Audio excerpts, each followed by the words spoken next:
Assalamualaikum dan salam sejahtera. Kami dari kumpulan 2B akan membentangkan video mengenai isu kekeliruan dan ketidakseimbangan penerimaan kepimpinan wanita dalam Islam di Malaysia. Secara umumnya, masyarakat masih mempunyai pandangan yang berbeza tentang peranan wanita sebagai pemimpin menurut perspektif Islam.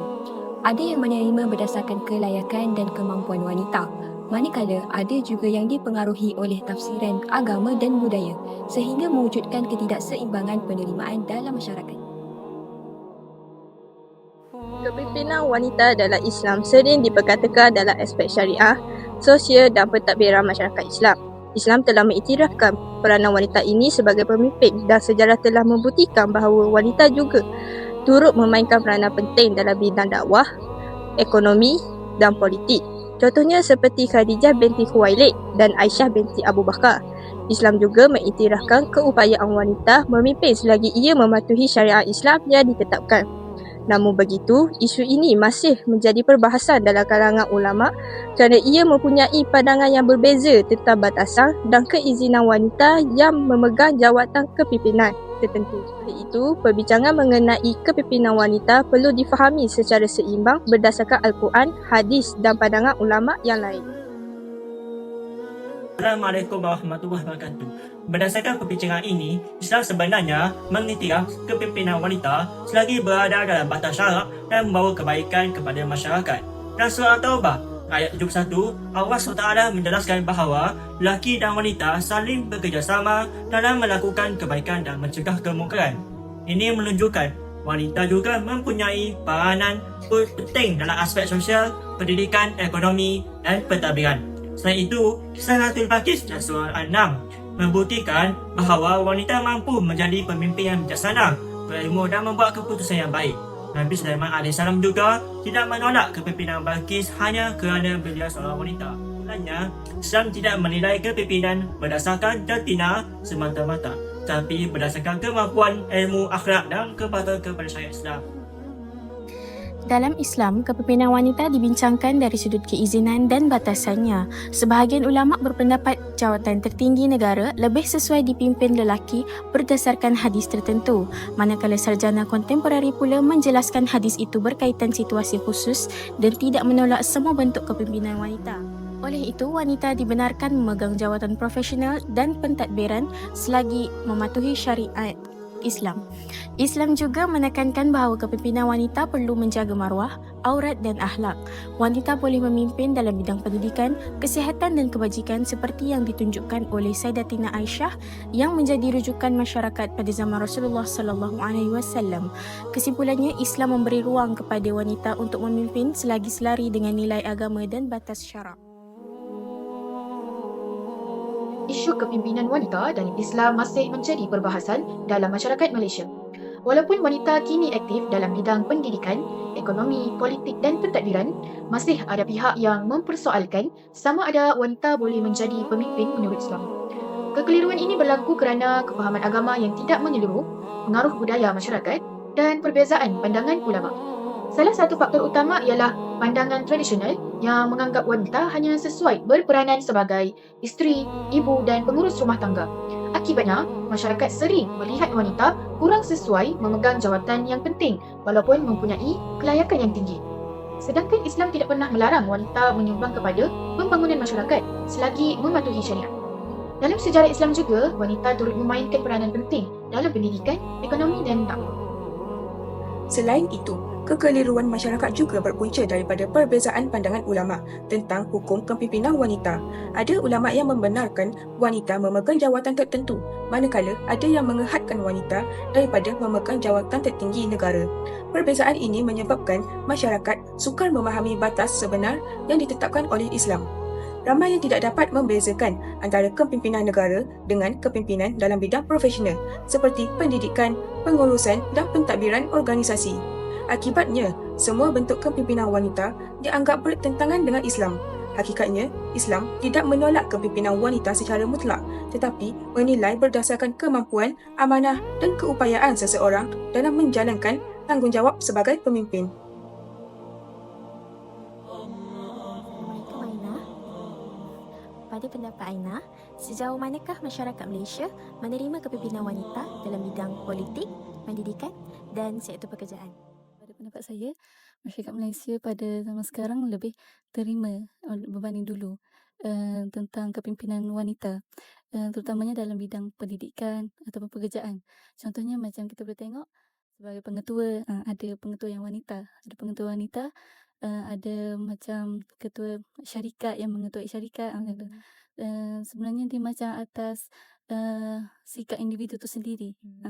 Macam kalau dia tu seorang yang jujur, yang amanah, berwibawa, orang masih boleh terima kalau wanita yang menjadi pemimpin sesuatu institusi ataupun syarikat, atau sama ada dalam bidang pendidikan ke, politik ke, yang awak sebut tadi. Alright, terima kasih. Lagi satu soalan.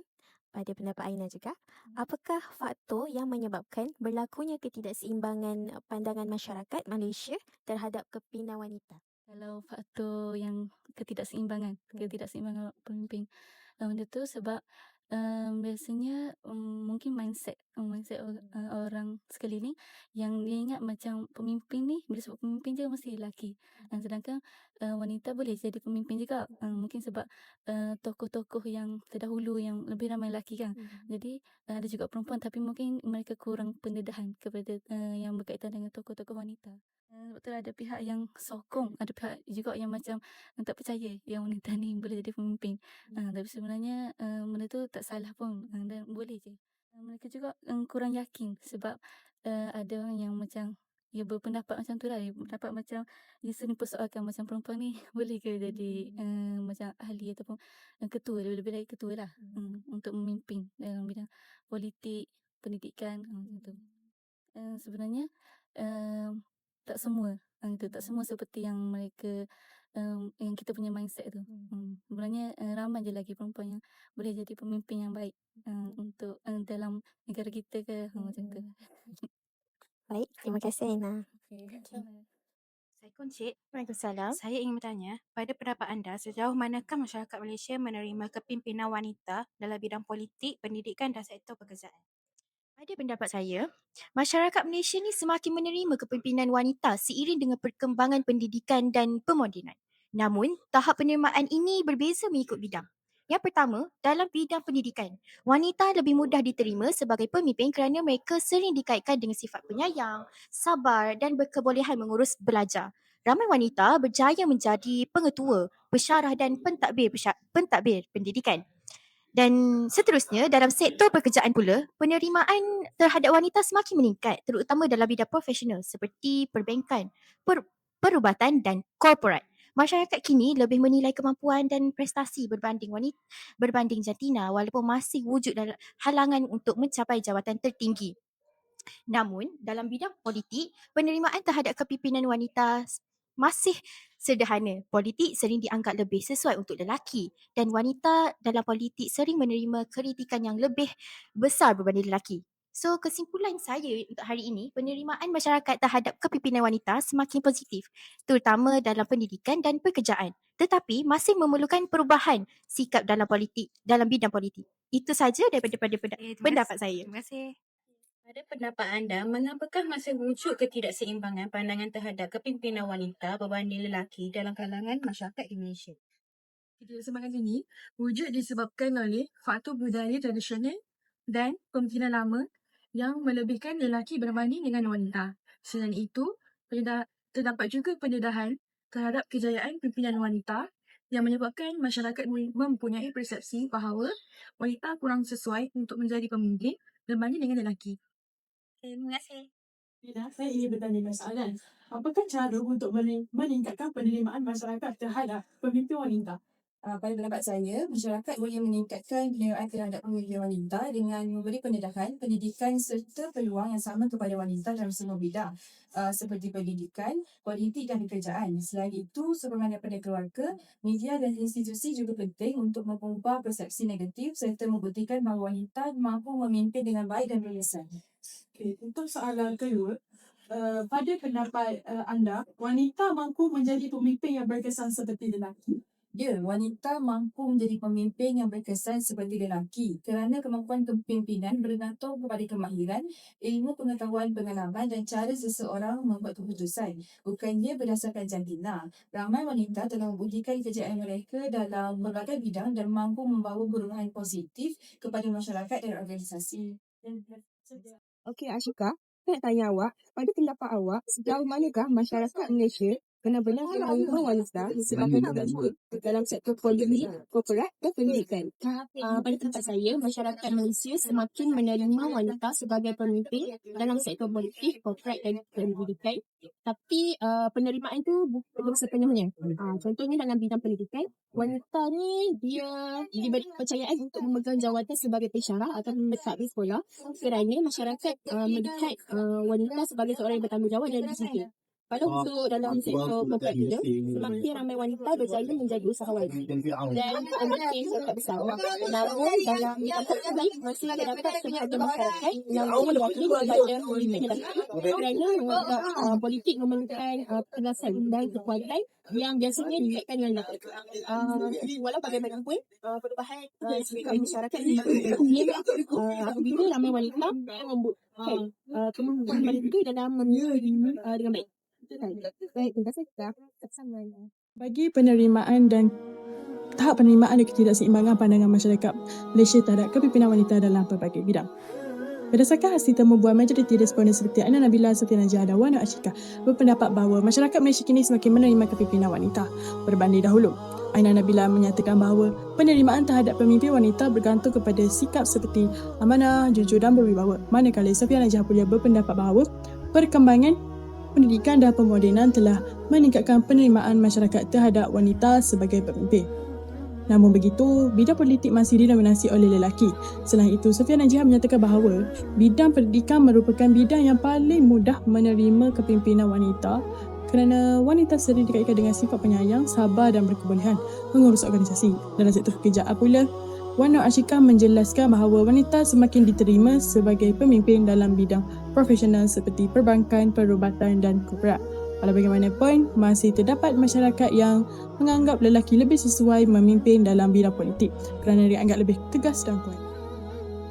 Di samping itu, responden Nurul Auni berpendapat bahawa ketidakseimbangan pandangan masyarakat terhadap kepimpinan wanita berpunca daripada faktor budaya tradisional dan pemikiran lama yang lebih mengutamakan lelaki sebagai pemimpin. Responden Aina Nabila pula menyatakan bahawa kurangnya pendedahan terhadap tokoh wanita menyebabkan sebahagian masyarakat masih meragui kemampuan wanita untuk menjadi pemimpin. Pandangan ini turut disokong oleh Nurin Auni yang menyatakan bahawa masyarakat kurang didedahkan kepada kejayaan wanita dalam kepimpinan sehingga wujud persepsi bahawa wanita kurang sesuai menjadi pemimpin berbanding lelaki. Bagi meningkatkan penerimaan masyarakat terhadap kepimpinan wanita, responden Nur Idina Imanina mencadangkan agar wanita diberikan lebih banyak pendedahan, pendidikan dan peluang yang sama dalam semua bidang termasuk politik, pendidikan dan pekerjaan. Pada itu, wanita juga mampu menjadi pemimpin yang berkesan serta membawa perubahan positif kepada masyarakat dan organisasi setanding dengan kaum lelaki. Assalamualaikum dan salam sejahtera. Kesimpulannya, isu kepemimpinan wanita dalam Islam tidak boleh dinilai hanya berdasarkan satu tafsiran semata-mata. Memang terdapat pandangan ulama klasik yang menghadkan wanita daripada memegang jawatan tertentu. Namun, pandangan tersebut lahir berdasarkan situasi masyarakat pada zaman itu. Namun begitu, Islam juga menekankan prinsip keadilan, amanah dan kemampuan dalam kepimpinan. Al-Quran sendiri menjelaskan bahawa lelaki dan wanita saling menjadi pemimpin serta penolong antara satu sama lain. Ini menunjukkan bahawa wanita juga mempunyai peranan penting dalam masyarakat.